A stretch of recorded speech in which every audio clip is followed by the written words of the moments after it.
بسم اللہ الرحمن الرحیم۔ السلام علیکم ورحمۃ اللہ وبرکاتہ۔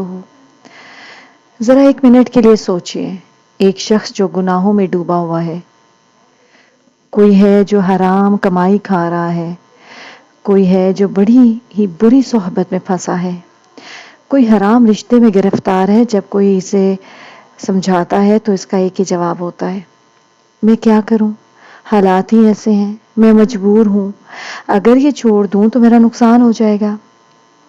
تو میرے بہنوں اور بھائیوں، آج ہم قرآن کی ایک ایسی آیت پر بات کریں گے جس میں اللہ تعالیٰ نے خود اس عذر کا جواب دیا ہے، اور وہ جواب سن کر آپ کی سوچ بدل جائے گی۔ آپ سب کو میرے channel voice of the NATO پر خوش آمدید۔ میں ہوں امبر، اور میرے اس ویڈیو میں میرے ساتھ رہیے گا اور آخر تک ضرور سنیے گا، کیونکہ مجھے پوری امید ہے کہ انشاءاللہ اس آیت کو اور اس ویڈیو کو سننے کے بعد آپ کے سوچنے کا انداز ضرور بدل جائے گا، کیونکہ یہ حقیقت ہے، یہ اللہ کی باتیں ہیں، یہ قرآن میں موجود ہے۔ چونکہ ہم اس کا ترجمہ نہیں پڑھتے، اس لیے ہمیں پتہ ہی نہیں ہے کہ ہمارا رب ہم سے کیا کہہ رہا ہے۔ آپ کو پتہ نا کہ جب انسان کسی گناہ میں ہوتا ہے، ہم اپنے آپ کو رکھ کے دیکھتے ہیں۔ جب آپ میں سے میں یا آپ جو سن رہے ہیں، جب کسی گناہ میں پڑے ہوتے ہیں تو ہم لوگ یہی سوچتے ہیں کہ اگر میں یہ چھوڑ دوں گا یا چھوڑ دوں گی تو میرا تو بہت نقصان ہو جائے گا، پھر میں کیسے سروائیو کروں گی۔ تو یاد رکھیں کہ سورہ نساء میں اللہ تعالیٰ فرماتے ہیں کہ جب فرشتے کچھ لوگوں کی روح قبض کرتے ہیں نا، تو ایسے لوگ جنہوں نے اپنی جانوں پر ظلم کیا ہوتا ہے، یعنی گناہوں اور نافرمانی کی زندگی گزاری ہوتی ہے، تو وہاں پر فرشتے ان سے سوال کرتے ہیں کہ تم کس حال میں تھے، یعنی دنیا میں تمہارا معاملہ کیا تھا، تم دین پر عمل کیوں نہ کر سکے، تم نماز، حلال کمائی اور نیکی کی زندگی سے دور کیوں رہے۔ آپ ذرا سوچیں کہ یہ کوئی عام سوال نہیں ہے، یہ موت کے فرشتوں کا سوال ہے۔ عین اس لمحے جب انسان کی روح جو ہوتی ہے وہ جسم سے نکل رہی ہے، جب دنیا کی ہر چیز پیچھے رہ جاتی ہے اور صرف حقیقت باقی ہے۔ اب آپ اس دنیا میں پیچھے نہیں جا سکتے، وہ رستہ بند ہو چکا ہے، وہ دروازہ بند ہو چکا ہے، اور وہاں پر آپ کو اس سوال کا جواب دینا ہے۔ تو اس وقت وہ شخص جو ہے وہ جواب دیتا ہے، جیسے ہم دنیا میں کہتے ہیں نا کہ میں کیا کر سکتی ہوں، میں مجبور ہوں، میں نہیں کر سکتی، میں نہیں چھوڑ سکتی، میں نہیں نکل سکتی۔ تو اس وقت بھی وہ شخص جواب دیتا ہے کہ ہم زمین میں کمزور اور بے بس تھے، یعنی کہ میرے حالات ساتھ نہیں دیتے تھے، معاشرہ ایسا تھا، گھر والے ایسے تھے، ملازمت کی مجبوری تھی، میں کیا کرتا۔ یہ وہی عذر ہے جو آج ہم میں سے بہت سے لوگ دیتے ہیں۔ اب دیکھیں اللہ تعالیٰ نے اس عذر کو کیسے رد فرماتے ہیں۔ فرشتے آگے سے جواب دیتے ہیں کہ کیا اللہ کی زمین وسیع نہیں تھی کہ تم اس میں ہجرت کر جاتے، یعنی اگر تمہارے ماحول میں دین پر عمل کرنا سکون میں ممکن نہیں تھا، اگر تمہارے حالات ایسے تھے کہ گناہ کرنا مجبوری بن گیا تھا، تو تم نے وہ جگہ چھوڑ کیوں نہیں دی۔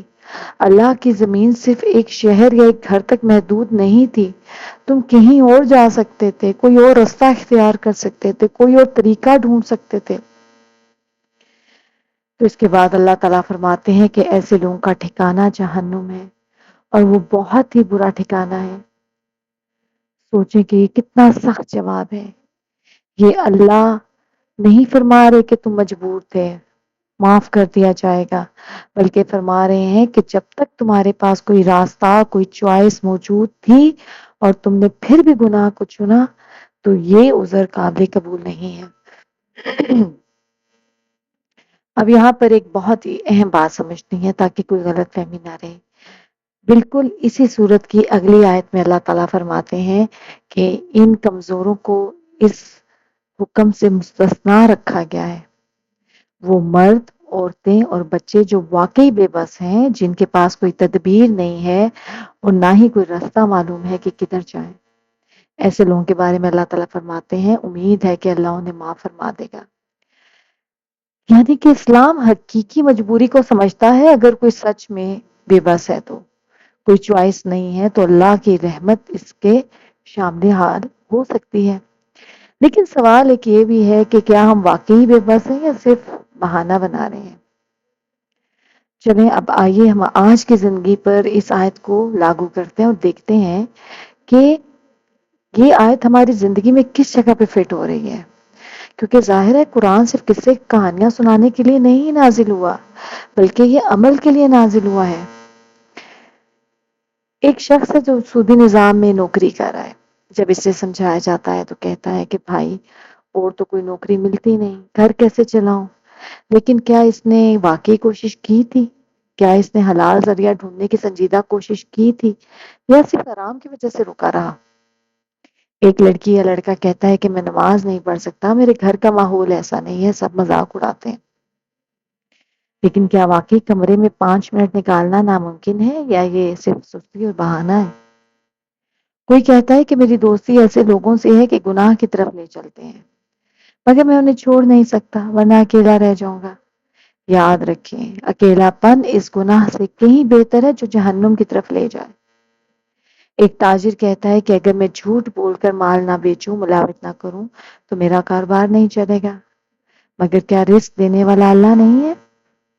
ان تمام مثالوں میں ایک بات مشترک ہے، انسان کے پاس دراصل ایک راستہ موجود تھا، کہیں اور جانے کا، کوئی اور طریقہ ڈھونڈنے کا، کسی متبادل کا، مگر اس نے آسانی، سستی یا خوف کی وجہ سے وہ راستہ نہیں اپنایا اور خود کو مجبور کہہ کر مطمئن کر دیا۔ یعنی یہی وہ لوگ ہیں جن سے قیامت کے دن سوال کیا جائے گا کہ اللہ کی زمین وسیع نہیں تھی؟ اور یاد رکھیں، یہاں پہ جو لفظ ہجرت کا لفظ استعمال ہوا ہے نا، یہ صرف ہجرت یہ نہیں ہے کہ آپ اپنا گھر چھوڑ دیں۔ یہاں پر ہجرت کا مطلب یہ نہیں بھی ہے کہ گناہ سے نیکی کی طرف ہجرت، گناہ کو چھوڑ کر نیکی کی طرف جانا۔ ہجرت تو وہی ہوتی ہے کہ ایک جگہ چھوڑ کر دوسری جگہ چلے جانا، ایک راستہ چھوڑ کر دوسرے راستے کی طرف چلے جانا۔ تو آپ یہاں پہ ہجرت کو صرف یہ نہ سمجھیں کہ ہجرت صرف گھر چھوڑنے کو بولتے ہیں۔ اگر آج بھی آپ کسی گناہ میں ہیں تو اس سے ہجرت کر جائیں، کیونکہ یاد رکھیں کہ قیامت کے دن کوئی عذر قبول نہیں کیا جائے گا۔ اور یہ آیت کلیئر کٹ بتا رہی ہے ہمیں کہ جب فرشتے سوال کریں گے ہم سے کہ آپ کس حال میں تھے، اور اگر آپ نے وہی جواب وہاں پر فرشتوں کو دیا جو آج یہاں پر دیتے ہیں کہ ہمارے پاس کوئی اور راستہ نہیں تھا، تو آگے سے جب وہ کہیں گے کہ کیا اللہ کی زمین وسیع نہیں تھی کہ تم ہجرت کر جاتے، یا تم کوئی اور متبادل ڈھونڈ لیتے، یا تم کوشش کرتے، یا اس گناہ میں سے نکلنے کی کوشش کرتے، تو آپ سوچیں کہ آپ کے پاس کیا جواب ہوگا۔ میرے بہنوں اور بھائیوں، آج کی آیت ہمیں ایک بہت گہرا سبق دیتی ہے کہ میں مجبور تھا، کہنا اتنا آسان نہیں جتنا ہم سمجھتے ہیں۔ اور میں کمپلیٹ آیت آپ کے ساتھ شیئر کر رہی ہوں، سورہ نساء کی آیت نمبر ہے 97، 98 اور 99 ہے کہ بے شک وہ جو فوت کرتے ہیں کہ انہیں فرشتے جب کہ وہ ظلم کرنے والے ہیں اپنی جانوں پر، وہ کہتے ہیں کس حال میں تھے تم؟ وہ کہتے تھے ہم کمزور تھے زمین میں۔ وہ کہتے ہیں کہ کیا نہیں تھی زمین اللہ کی وسیع کہ تم ہجرت کر جاتے اس میں؟ تو یہی لوگ ہیں کہ ٹھکانہ ان کا جہنم ہے، اور کتنا برا ٹھکانہ ہے۔ سوائے ان کے جو کمزور ہیں مردوں میں سے اور عورتوں میں سے اور بچوں میں سے، یعنی کہ وہ استطاعت نہیں رکھتے کسی تدبیر کی، اور نہیں وہ پاتے کوئی راستہ، بس یہی لوگ ہیں، امید ہے کہ اللہ درگزر کرے گا ان سے، اور بے شک اللہ بہت معاف کرنے والا، بہت بخشنے والا ہے۔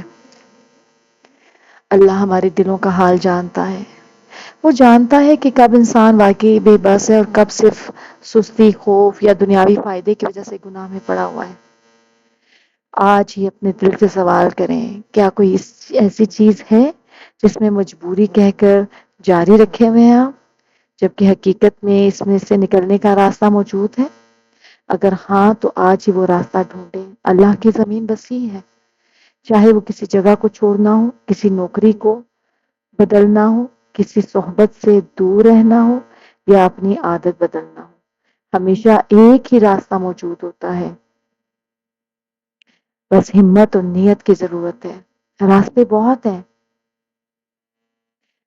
میرے بہنوں اور بھائیوں، اگر یہ ویڈیو آپ کے دل کو چھو گئی ہو تو لائک کریں، کمنٹ میں بتائیں کہ آپ کو کیا سبق ملا، اور چینل کو سبسکرائب کریں تاکہ میں ایسی مزید موٹیویشنل ویڈیوز آپ تک پہنچاتی رہوں۔ اللہ تعالی ہم سب کو صحیح عمل کرنے کی توفیق عطا فرمائے، آمین ثم آمین۔ اور جاتے جاتے ایک بہت اہم پیغام جو میں ہمیشہ دیتی ہوں، درود شریف پڑھیں، درود شریف پڑھیں، اٹھتے بیٹھتے جاگتے سوتے ہر وقت درود شریف پڑھیں۔ آپ جب سوتے سوتے درود شریف پڑھیں گے نا تو آپ نیند میں بھی اسی کیفیت میں ہوں گے، آپ یقین مانیں۔ اور آپ کی جو ہماری ویڈیو ہے نا کہ گناہ سے نکلنا، آپ یقین کریں کہ جب آپ درود شریف پڑھنا شروع کریں گے آپ خود بخود ہجرت کر جائیں گے گناہوں سے۔ اللہ تعالیٰ خود آپ کے دل کو بدل دے گا، اللہ تعالیٰ آپ کے رستے نکالے گا اور آپ کو ان لوگوں میں شامل کرے گا جو انعام یافتہ لوگ ہیں انشاءاللہ۔ ملتے ہیں آپ سے دوبارہ۔ السلام علیکم ورحمۃ اللہ وبرکاتہ۔